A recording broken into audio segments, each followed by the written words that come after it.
भगवान से रिश्ता। एक बार मथुरा के निकट एक गांव में एक छोटी लड़की रहती थी। वृंदावन के निकट होने के कारण वहां से बहुत लोग ठाकुर जी के दर्शन को जाते थे। जब वह छोटी बच्ची 5 साल की हुई तो उसके घर वाले बांके बिहारी जी के दर्शन के लिए जा रहे थे। उस समय वाहन बहुत कम थे। उनको दर्शन को जाते देख उस छोटी लड़की ने कहा, पिताजी मुझे भी अपने साथ ठाकुर जी के दर्शन के लिए ले चलो।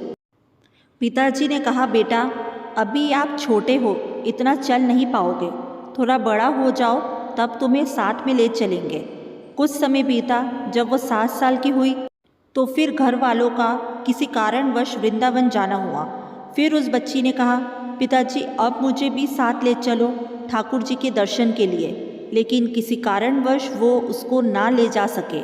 बच्ची के मन में ठाकुर जी के प्रति बहुत प्रेम था। वह बस उनका मन से चिंतन करती रहती थी और दुखी भी होती थी कि ठाकुर जी के दर्शन को ना जा सकी आज तक। गांव में उसके सभी सहपाठी प्रभु जी के दर्शन कर चुके थे। जब वो सब ठाकुर जी के मंदिर और उनके रूप का वर्णन करते थे तो इस बच्ची के मन में दर्शक की ललक और भी बढ़ जाती। समय अपने पंख लगा के बढ़ता गया। कई अवसर मिले जाने के पर शायद उसके भाग्य में ठाकुर जी के दर्शन नहीं लिखे थे। जब वो 17 साल की हुई तो उसके पिताजी को उसके विवाह की चिंता हो गई। उसका विवाह तय हो गया। संयोग कहो कि उसकी ठाकुर जी के प्रति प्रेम के कारण उसका विवाह वृंदावन के सबसे पास वाले गांव में हो गया। वह लड़की बहुत प्रसन्न थी कि अब तो उसको भी ठाकुर जी के दर्शन होंगे। जब विवाह संपन्न हुआ तो वह अपने ससुराल गई। फिर रस्म निभाने के लिए वापस अपने घर आई।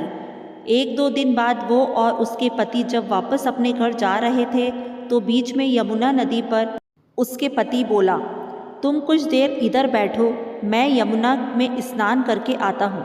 उस लड़की का चिंतन अब ठाकुर जी की तरफ चला गया और सोचने लगी कि कब ठाकुर जी के दर्शन होंगे। उस लड़की ने लंबा घूंघट निकाल रखा है क्योंकि गांव है, ससुराल है, और वहीं बैठ गई। फिर वो मन ही मन विचार करने लगी कि देखो ठाकुर जी की कितनी कृपा है। उन्हें मैंने बचपन से भजा और दर्शन के लिए ललायित थी। उनकी कृपा से अब मेरा विवाह श्री धाम वृंदावन में ही हो गया। पर मैं इतने सालों से ठाकुर जी को मानती हूँ पर अब तक उनसे कोई भी रिश्ता नहीं जोड़ा। फिर सोचने लगी, ठाकुर जी की उम्र क्या हो सकती है। मेरे हिसाब से लगभग 17 वर्ष के ही होंगे। मेरे पति 21 वर्ष के हैं, उनसे थोड़े ही छोटे होंगे। इसलिए वो मेरे पति के छोटे भाई की तरह हुए तो मेरे देवर की तरह। लो, आज से ठाकुर जी मेरे देवर होंगे। अब तो ठाकुर जी से नया संबंध जोड़कर उसको बहुत प्रसन्नता हुई और मन ही मन ठाकुर जी से कहने लगी, ठाकुर जी आज से मैं आपकी भाभी और आप मेरे देवर हो गए। पर वो समय कब आएगा जब आप मुझे भाभी भाभी कहकर पुकारोगे। जब वो किशोरी ये सब सोच ही रही थी तब एक किशोर अवस्था का सांवला सा लड़का उधर आ गया और कहने लगा, भाभी भाभी। लड़की अचानक अपने भाव से बाहर आई और सोचने लगी, वृंदावन में तो मैं नई हूँ, ये भाभी कहकर कौन बुला रहा है। वो नई थी इसलिए घूंघट उठाकर भी नहीं देखा कि गांव के किसी बड़े बूढ़े ने देख लिया तो बड़ी बदनामी होगी। जब वह बालक बार बार कहता पर वह उत्तर ही ना देती। बालक उसके और पास आया और कहा, भाभी अपना चेहरा तो दिखाई दे। अब वह सोचने लगी, अरे यह बालक तो बहुत जिद कर रहा है। इसलिए उसने और कस के अपना घूंघट पकड़कर बैठ गई कि कहीं घूंघट उठाकर देख ना ले। भाभी आपने ये पर्दा क्यों कर रखा है, हम तो आपके देवर हैं। उस लड़की ने उसको एक नज़र देखा फिर कहा, नहीं हम आपको नहीं जानते, और घूंघट ओढ़ लिया। नहीं नहीं, हम आपको जानते हैं, आप उस गांव के हो ना, बस कुछ ही दूर में हमारा घर है। भाभी अपना चेहरा तो दिखाओ। जब कह दिया ना हम आपको नहीं जानते, इनको पता चल गया तो बहुत मार पड़ेगी। भाभी आप तो नाराज़ हो रही हो। देखो हम आपके इतने प्यारे देवर हैं, आपसे मिलने के लिए इतनी दूर तक आ गए और आप हो कि बात भी नहीं कर रही हो। क्यों आप हमसे मिलना नहीं चाहते थे। और इतना कहते ही उस लड़के ने घूंघट खींच लिया और चेहरा देखा और भाग गया। थोड़ी देर में उसका पति भी आ गया उसने अपने पति को सब बात कही। पति बोला, चिंता मत करो, वृंदावन बहुत बड़ा नहीं है, कभी भी किसी गली में लड़का मिल गया तो हड्डी पसली एक कर दूंगा, फिर कभी भी ऐसा नहीं कर सकेगा। तुम्हें जब भी और जहाँ भी दिखे मुझे ज़रूर बताना। फिर दोनों घर चले आए। कुछ दिन बाद उसकी सासू माँ ने अपने बेटे से कहा, बेटा देख, तेरा विवाह हो गया, अब बहू मायके से भी आ गई, पर तुम दोनों अभी तक बाके बिहारी जी के दर्शन के लिए नहीं गए। कल तुम जाकर बहू को ठाकुर जी के दर्शन करा कर लाना। अगले दिन दोनों पति और पत्नी ठाकुर जी के दर्शन के लिए मंदिर जाते हैं। मंदिर में बहुत भीड़ थी।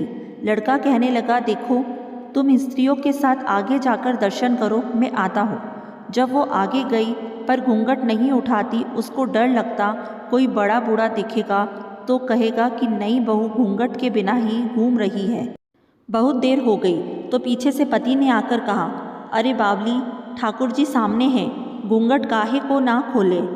घूंघट ना खोलेगी तो प्रभु जी के दर्शन कैसे करेगी। जब उसने अपना घूंघट उठाया और जो बाके बिहारी जी की ओर देखा तो बाके बिहारी जी की जगह वो ही बालक मुस्कुराता हुआ दिखा। तो वह चिल्लाने लगी, सुनिए ओ जी, जल्दी आओ, जल्दी आओ। पति जल्दी से भागा भागा आया और बोला, क्या हुआ।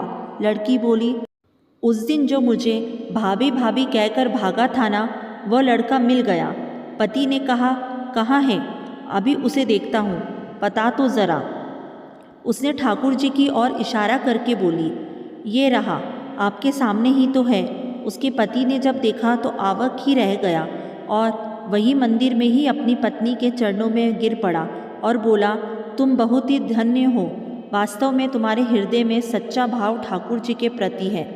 हम इतने वर्षों से वृंदावन में हैं, पर आज तक हमें उनके दर्शन नहीं हुए, और तेरा भाव इतना उच्च है कि ठाकुर जी ने तुझे दर्शन दे दिए। ठाकुर जी से सच्ची प्रेम से जो भी रिश्ता करो तो ठाकुर जी उसे ज़रूर निभाते हैं, जैसे इस कहानी में ठाकुर जी ने देवर का संबंध निभाया।